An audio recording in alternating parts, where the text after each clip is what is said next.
We're back. Sports Bit Betting Insight today. Paulie and Teddy. Tuesday, June 21st. Big game breakdown. Huge one tonight. Soccer, USA and Argentina. Copa semis and a World Series rematch. Royals and the Mets. Deep dive, team previews, NFL continue. New Orleans Saints today. And the play of the day. We start with bad beats and bad bets. How about a moose in Miami? Are you serious? 8.5 the total between the Rockies and the Marlins. 8 home runs and it stays under. I was trying to put this beat in perspective, you know, and I'm sitting there. I'm like, this is the worst beat of the year in MLB. And I'm like, it might be the worst beat of the decade. Yeah. You hit 8 home runs in a game that's totaled at 8.5 and you lose? That is freaking brutal. That's a moose and a half. Look at this guy. He's mocking you. He's mocking us. Oh, my God.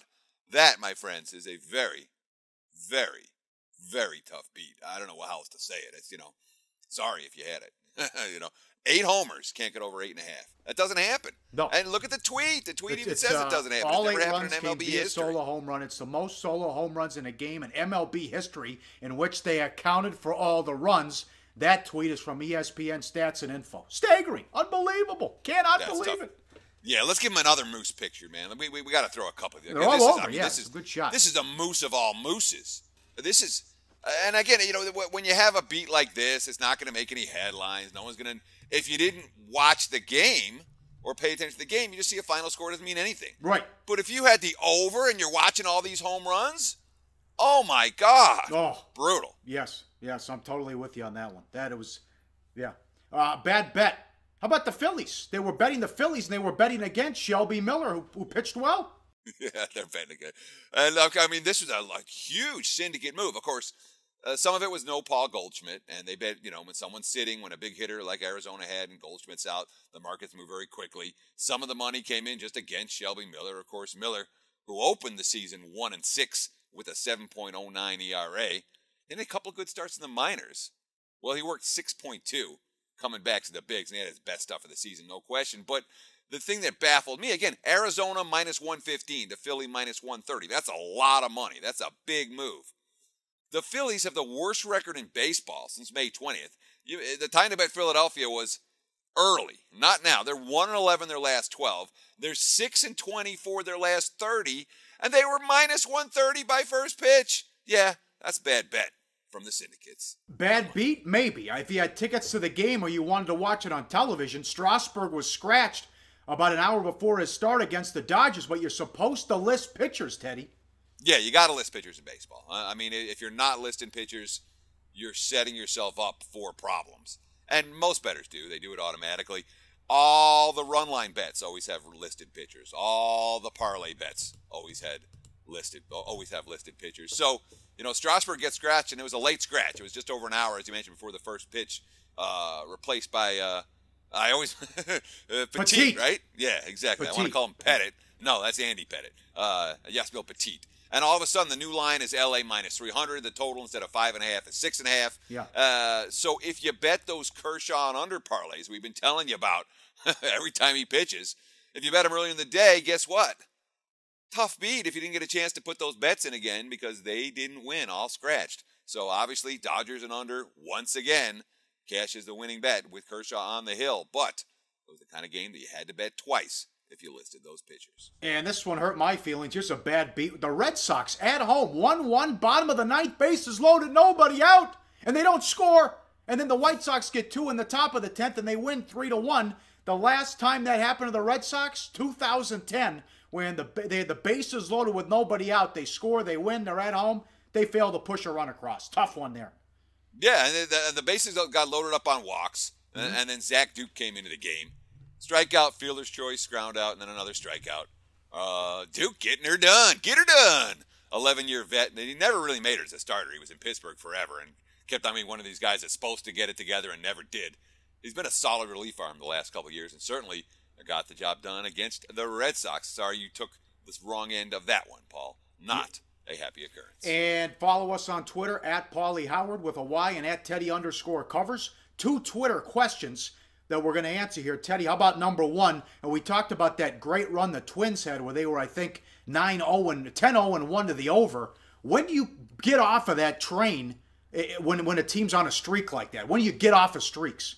Yeah, and by the way, if there are questions you want us to answer on air, and this is a good idea over the summer months, Yeah. just use hashtag SportsBit. Hashtag SportsBit. You guys know how to do it. Whatever. All right. You asked me, when do you jump off that streak? Because remember, we talked about it, and then we did the weekend preview show, and it lost on Friday.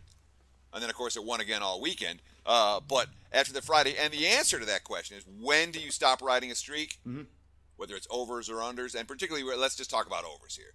You stop riding the streak when one of the two prevailing themes changes. And remember, there are two prevailing things for over teams. You have a hot lineup.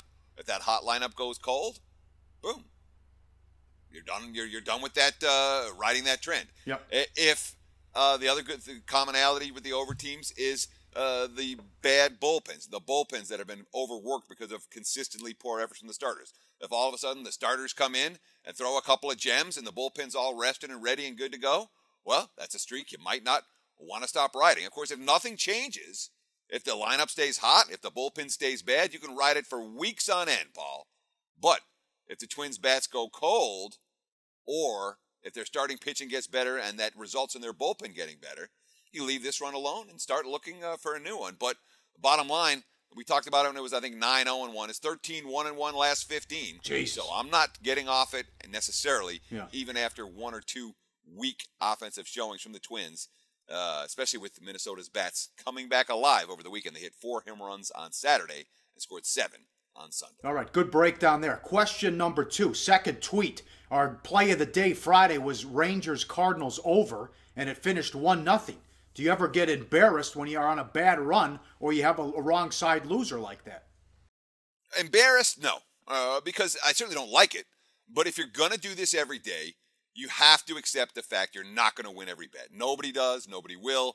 You never want to accept wrong side losers, but you need to be able to file them away in the, hey, I was wrong, maybe I learned something about these two teams section of your brain without beating yourself up to oblivion.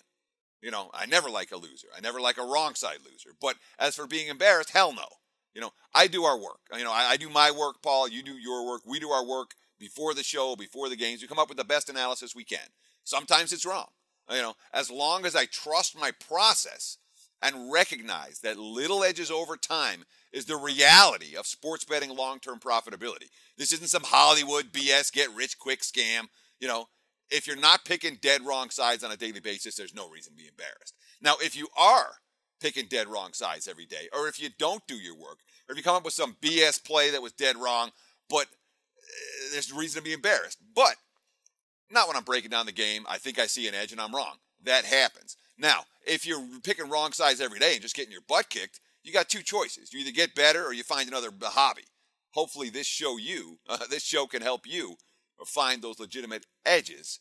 Not be embarrassed off a loser. Learn from a loser. Get better off a loser. Use it as motivation.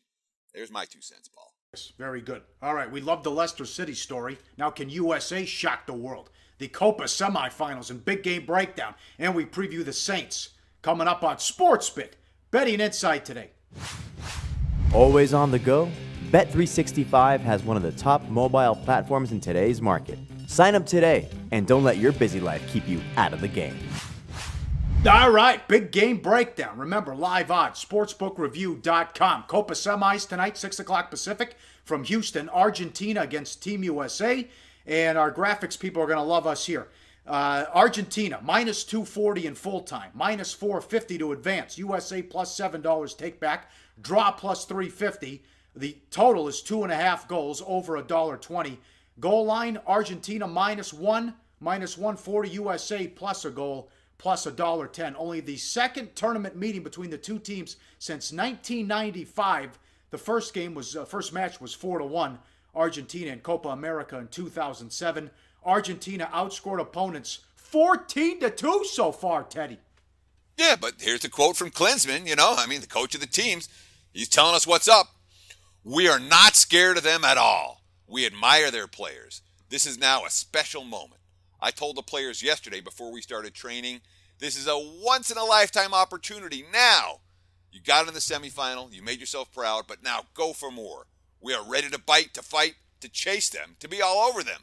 If we repeat that and add a couple more percent to it, it's going to be fun. But, Paulie, I got to ask you, The U.S. defense has been strong. Can this team possibly score a goal? Where's the attack going to come from? Yeah, I don't see it. And they're out with three key cogs in this game. They're up against it to begin with, and they're out with three key guys: Jones, Bedoya, and Wood. You got Jones, who was out with a red card, and I believe the other two had the yellow card accumulations, so they're out as well. But if they fall behind, can they create any offense? The answer is no. I think if Argentina gets off to an early lead, this thing's curtains. And also, how can you stop Messi, the #1 player in the world, tied for the all-time record for goals for the Argentinian national team with his 53rd on Saturday? Try to get the crowd behind him. The start's going to be key. But I'm with you. I don't see the offense here by Team USA, Teddy. And not to mention, you're shorthanded. Yeah, if I see a line, I'll bet Team USA under half a goal. But let's go back. Let's throw that graphic up that we had right at the start of this. That's showing all the different lines that you can bet with this. Explain that -240 full time versus 450 to advance versus the -1. Give people an idea who don't bet soccer every day what kind of options there are out here, Paul. Well, because of the draw, and then they have to win it in the first 90 minutes. So that's why the 240 in full time. And then they go to, I believe they go to PKs right after. So the 450 is to advance to the championship. Gotcha. So if they win in regulation time, yes, the -240 ticket cashes. If they don't, then the draw ticket would cash, and they go to the penalty kicks. And then if you had Argentina at -450 and they won the penalty kicks, you would win that. If the U.S. wins either way, you're looking at +700. Yes. Correct? Yes. Yeah. Very and then good. I don't. Complicated, but yes, there it is. But it's not that complicated. It makes sense, But sometimes people look at numbers, they start freaking out. Oh, numbers! I don't, Just take a minute, look at it, and I'll make it. If I can understand it, you can understand it. I think. I hope. Anyhow, you explain it to me. Game number 2, again, live on sportsbookreview.com. Royals and the Mets. Mets $1.75, 7 the total. Kennedy against Thor, World Series rematch, but a lot of key cogs missing on both sides. Let's start with this horrific Mets offense. How bad is the lineup behind Thor and the rest of the staff? In the month of June, they're 6th in the majors in ERA and 4th in FIP. But it's only been good enough to go 7-10. They've scored 2 runs or less in 11 of the last 21 games. And you look at this graphic with the Mets offense in June, average 25th. On base percentage, 25th. Slugging, 23rd. And they can't make up for it with speed. Only 2 stolen bases in June, tied with the Rays for last, Teddy. Yeah, all of these stats make me very, very reluctant to bet on the Mets. When a team can't hit, they're not a team that I want my money on generally. That being said, they got Thor on the hill tonight, and Thor keeps him in every game. He really does. He might be the best of the bunch. 7-2 with a .91 ERA so far. A .70 over 13 starts, and the team is 9-4 in those contests. He's allowed 2 runs or less in 11 of those 13 starts, but the offensive woes are enough of a concern. Here, let's read the quote from Jeff Wilpon, the Mets chief operating officer. Quote, I think we need to do something. I think we might need to do something before the trade deadline because the deadline's still 4 to 6 weeks away. We've got to start playing better baseball now. Of course we're concerned. Nobody's happy with the way we're playing. I meet with Sandy, the general manager, Sandy Alderson, Terry, the regular manager, Terry Collins, the assistant GM, John Rico, all the time. They're working on things to try to get us where we need to go and start playing a little bit better. We started off fine. It's been the last week. But what you don't want is the week to run into 2 weeks, and then it runs into a month, and it hurts you very badly. I think we're addressing it. I know Sandy and the guys are working hard on what the next step should be. In other words, we've done nothing. Maybe we'll do something somewhere down the line. Yeah, it's a joke. That's a long quote to say, we're working on it, which means they're investigating options, which means that for right now, the Mets can't hit their way out of a wet paper bag. Nah, it's ridiculous. It's the #1 market. The fans should be furious. Go out and spend some money and make some moves. Now you got Kennedy, as we mentioned, going for the Royals. See if the Mets can break out of it. And Kennedy's been shaky here. He might fall out of the rotation. Yeah, he really has. He's 5-5 with the 4.17.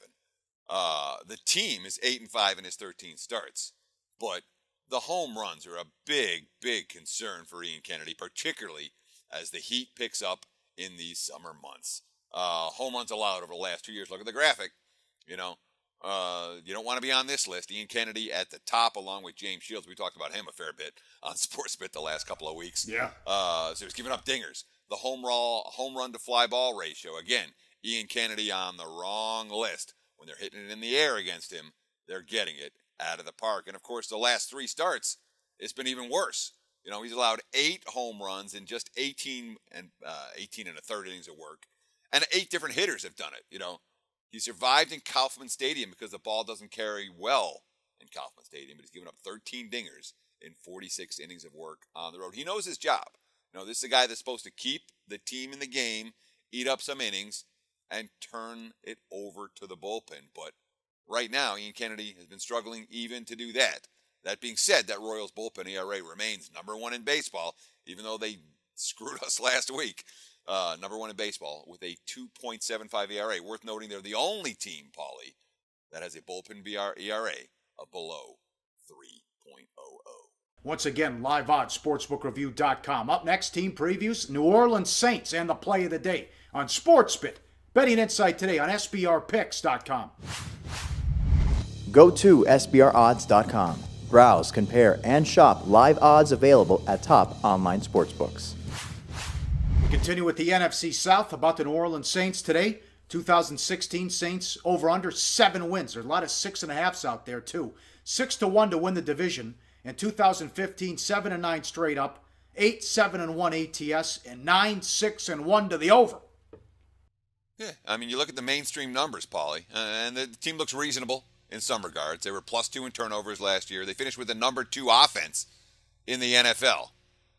But the mainstream stats show the 31st ranked defense. They were outgained by 0.7 yards per play. That was number 30 in the National Football League, and that's with the number 2 offense in the NFL. Yeah. But the mainstream numbers really aren't telling the tale of how bad this defense was.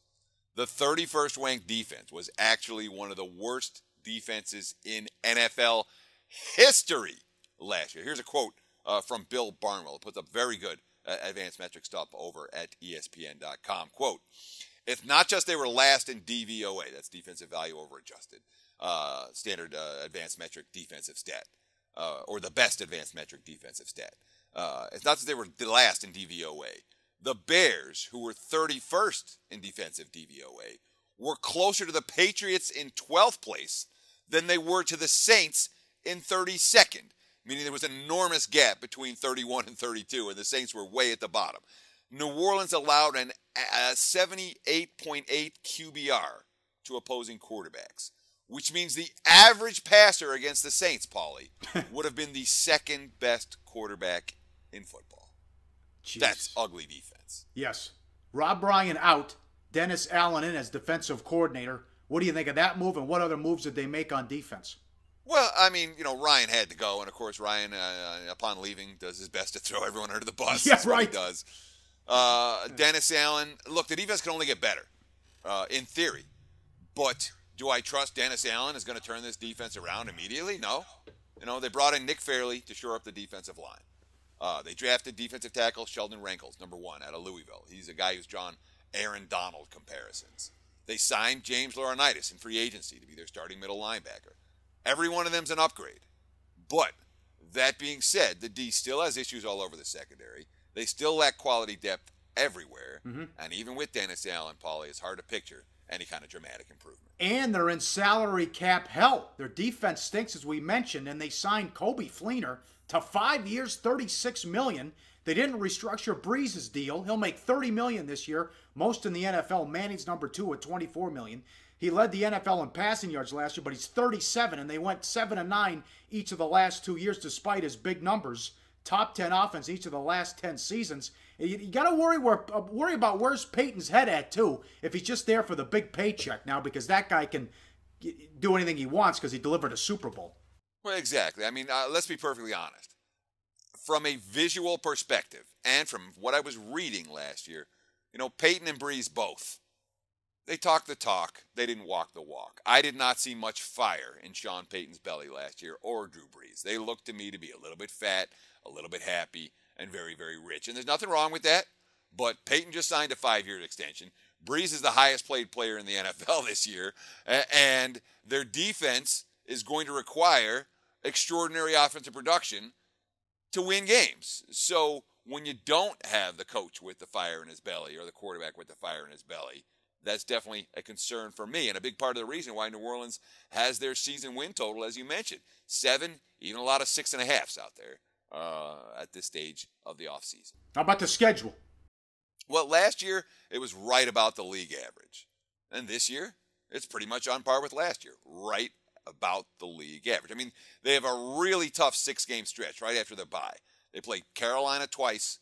They've got Seattle. They've got KC. And they got Denver. And the only breather is a road trip to San Francisco, switching 2 time zones, who's also looking at this as a winnable game. So that is a very, very rough stretch for the Saints. When you look at the easy games, the games this team's supposed to win, the opponents are supposed to pound, not a whole lot of them on the slate. Yeah. And, of course, let's not forget a team that once enjoyed an enormous home field edge. The last 2 times the Saints have been to the playoffs, they've been to the playoffs on the heels of an 8-0 regular season mark at home.